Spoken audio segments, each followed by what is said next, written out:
Kalau hujan gak ke hujanan, panas gak kepanasan, ber-AC.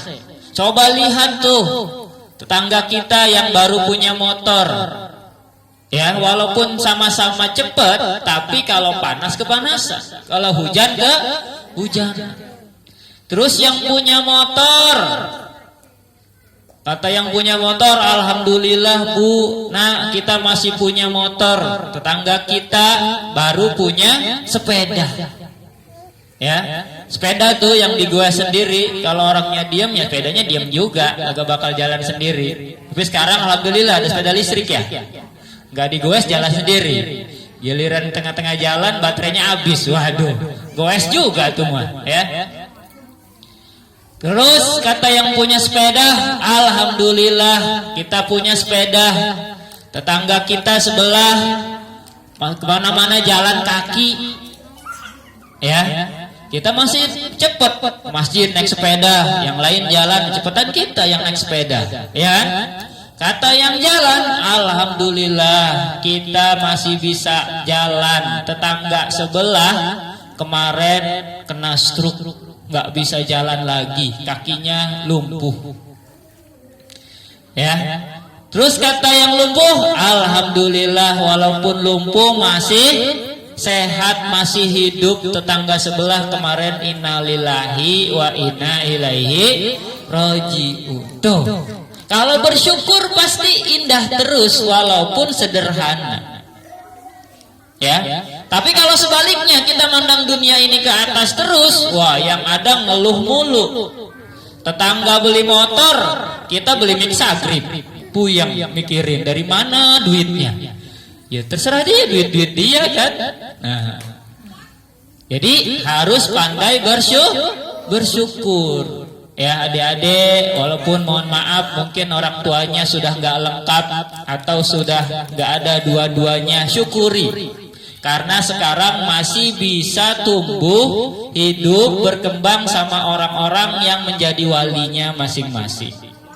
Doakan ya wali-wali adik-adik itu, saudara mungkin, tante, abang dan seterusnya, supaya rezekinya lancar, supaya rumah tangganya sakinah mawaddah warahmah dan bisa mendampingi adik-adik sampai dewasa.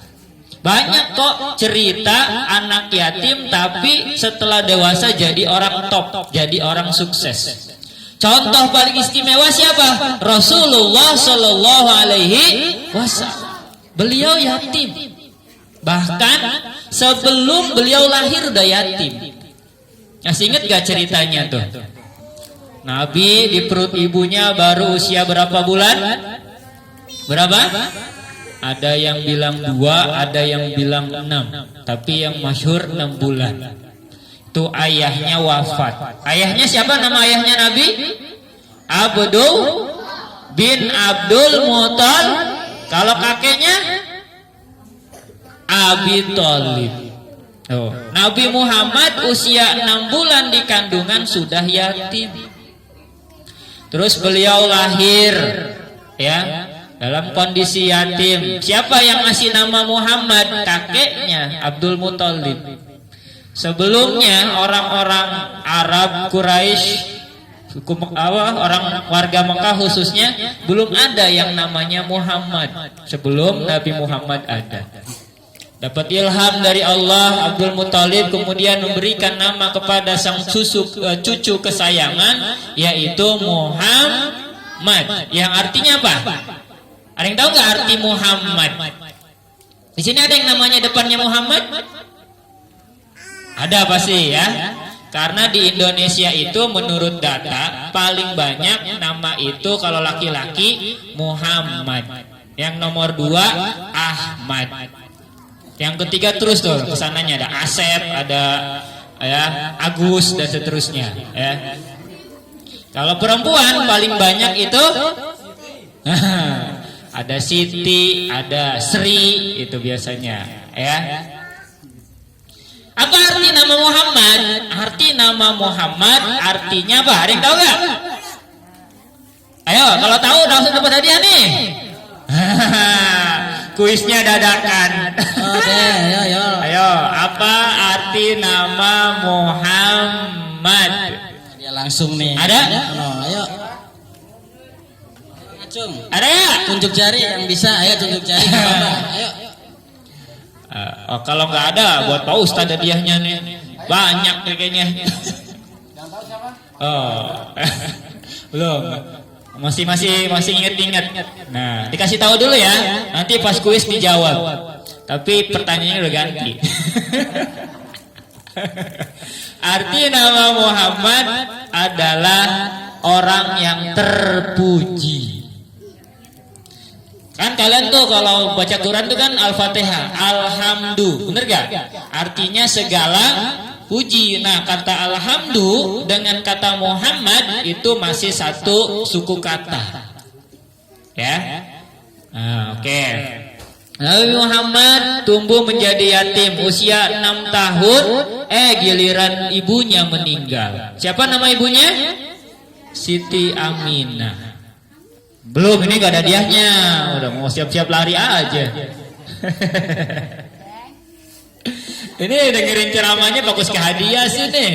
Ayo dibuka. Ini wawasan, ini pemahaman ya. Supaya nanti di sekolah siapa tahu ada guru agamanya nanya, kalian bisa jawab gercep, nanti nilai agamanya bagus. Tuh ya.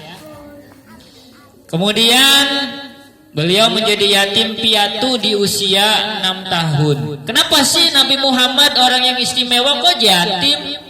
Sengaja Allah yatim piatukan. Salah satu keistimewaannya, fadilahnya adalah Allah pengen mendidik langsung Nabi Muhammad Shallallahu Alaihi Wasallam tanpa ada sosok orang tua. Kenapa? Karena biasanya kalau ada ayah ibunya, anak itu gimana didikan ayah ibunya? Ya gak? Kalau ayah ibunya soleh, soleha, insya Allah anaknya juga ikut soleh. Kalau ayah ibunya tukang maksiat, biasanya anaknya juga ngikut. Karena lingkungan itu pengaruhnya besar. Maka Allah sengaja menjadikan menguji Nabi Muhammad dengan yatim dan piatu supaya Allah langsung yang mendidiknya lewat pengalaman-pengalaman orang-orang di sekitarnya. Allah gantikan ayahnya berupa sosok kakeknya yaitu Abdul Muthalib. Kemudian usia 8 tahun Abdul Muthalib juga wafat. Ya, kemudian digantikan lagi yang asuh beliau siapa? Pamannya yaitu Abi atau Abu Thalib. Nah, lewat Abu Thalib ini beliau diajari gimana cara berdagang, gimana cara menjadi entrepreneur, pebisnis unggul. Ya. Diajari dagang, diajari berwirausaha, kemudian akhirnya usia 25 tahun beliau bertemu salah satu saudagar kaya ya, yang statusnya single parent, janda, namanya Siti Khadijah. Kemudian Siti Khadijah sarang heo, apa tuh bahasanya? Jatuh cinta kepada Muhammad muda. Kemudian mengutus salah satu utusannya, kerabatnya Siti Khadijah, untuk bicara baik-baik kepada Nabi Muhammad dan juga keluarganya. Dan akhirnya Allah menjodohkan mereka dan akhirnya mereka menikah. Nabi Muhammad kala itu usianya 25 tahun. Siti Khadijah sudah 40 tahun. Tapi masih glowing, masih cantik. Dulu belum ada skincare tapi masih luar biasa perawatannya ya. Baik, terus banyak lagi kisah-kisah anak yatim yang sukses dunia akhirat. Salah satu yang masyhur lagi adalah kisahnya Uwais Al-Qarni. Uwais Al-Qarni. Pernah dengar? Belum? Mau diceritain? Mau. Jadi Uwais Al-Qarni ini hidup sejaman dengan Rasulullah, tapi lokasinya agak jauh. Kalau Nabi di Madinah, pada waktu itu Nabi udah hijrah ke Madinah. Dan Uwais Al-Qarni ini tinggalnya di Yaman. Tahu Yaman? Daerah Timur yang belajar biografi, ya geografi tahu tuh biasanya di mana letak-letaknya ya. Nah, singkat cerita, Uwais Al-Qarni ini juga yatim dari kecil. Kemudian beliau punya ibu tunanetra atau nggak bisa lihat, ya, buta. Kemudian suatu hari ibunya ini berdoa, ya Allah, saya pengen banget pergi naik haji sebelum ajal menjemput saya.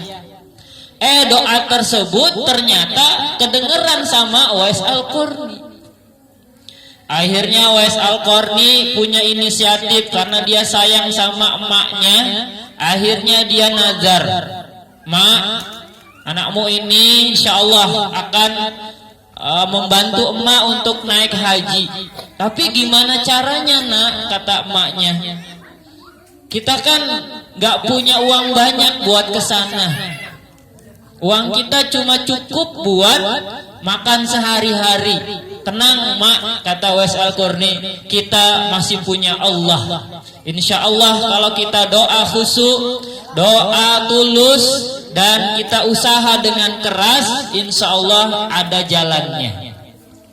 Kemudian Uwais Al-Qarni karena dia masih punya celengan tabungan, akhirnya dia pecahkan tabungannya, gembrang gitu kan. Pas dihitung ada berapa uangnya? Ternyata uangnya cuma ada beberapa dirham. Hanya cukup buat beli domba.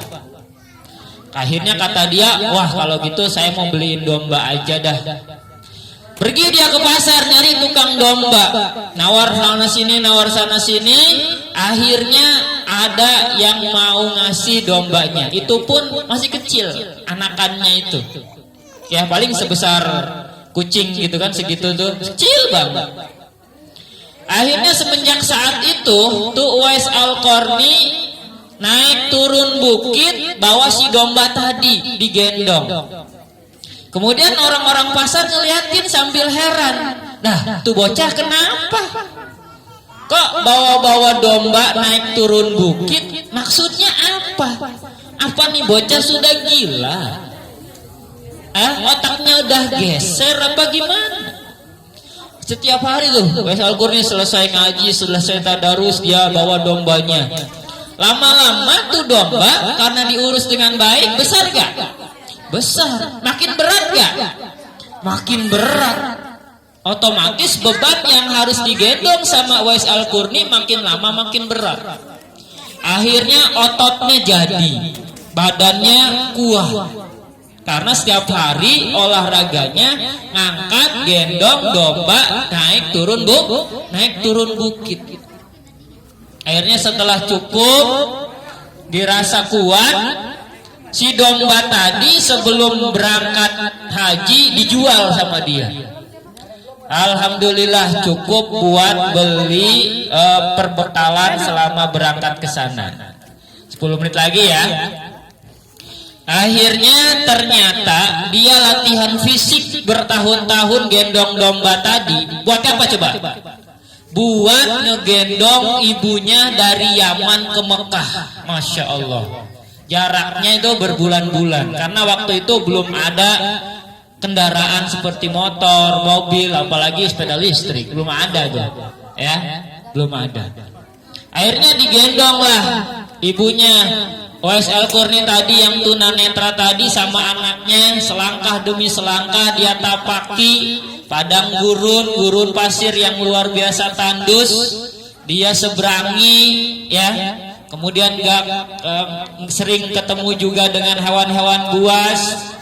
Tapi alhamdulillah karena niatnya tulus, Allah lancarkan. Akhirnya sampailah Uwais Al-Qarni beserta emaknya di Mekah.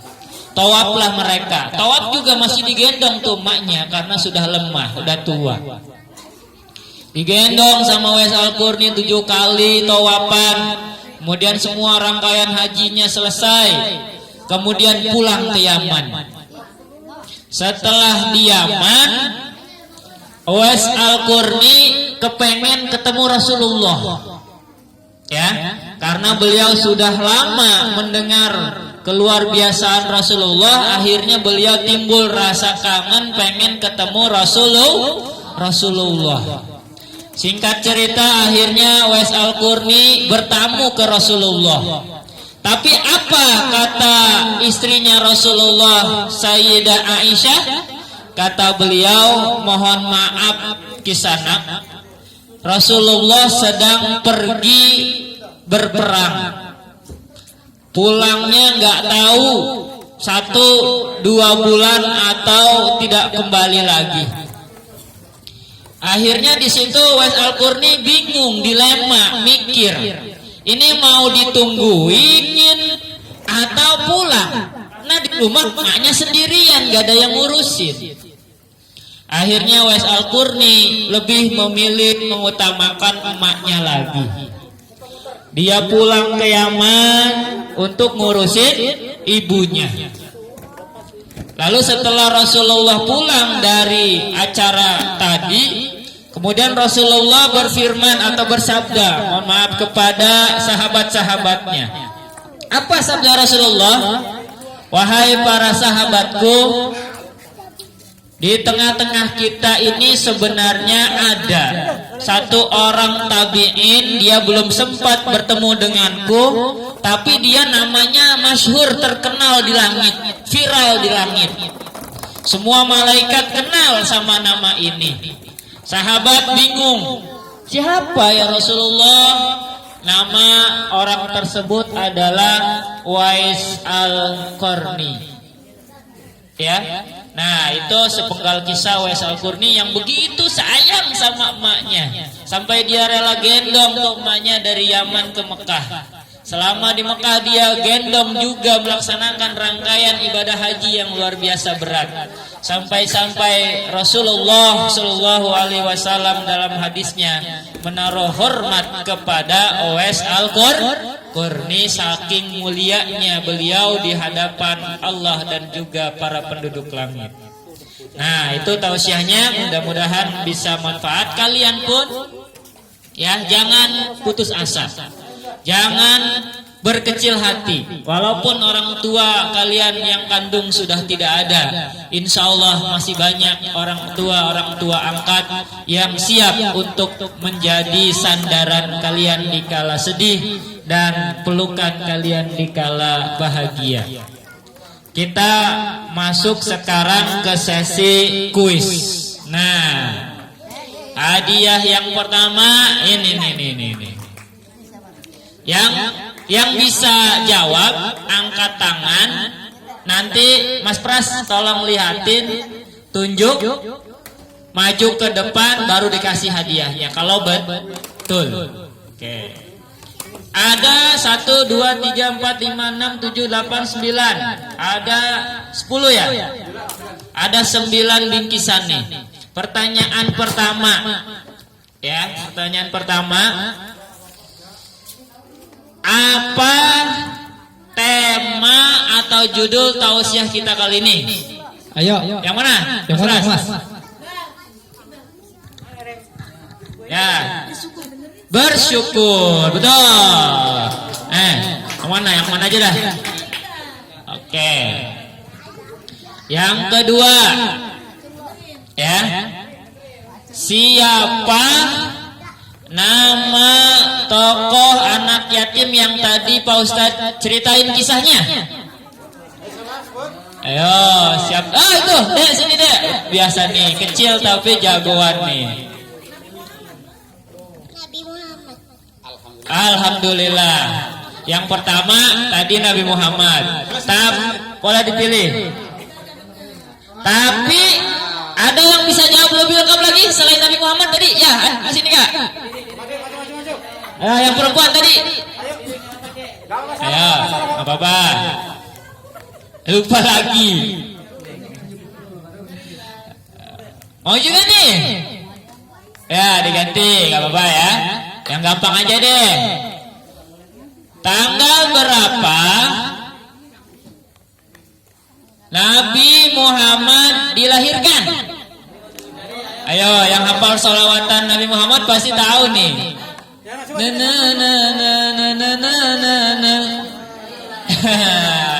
Wah, siapa? Namanya siapa? Ces. Ya, Ces.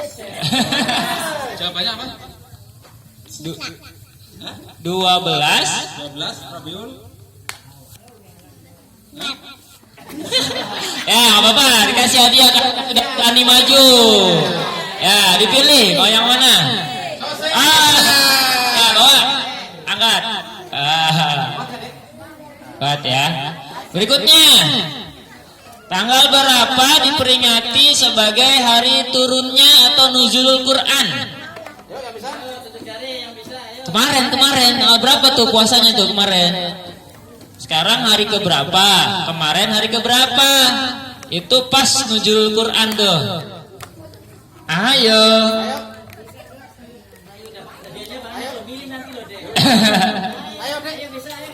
Ayo, ada gak yang udah SMP? Masa nggak tahu?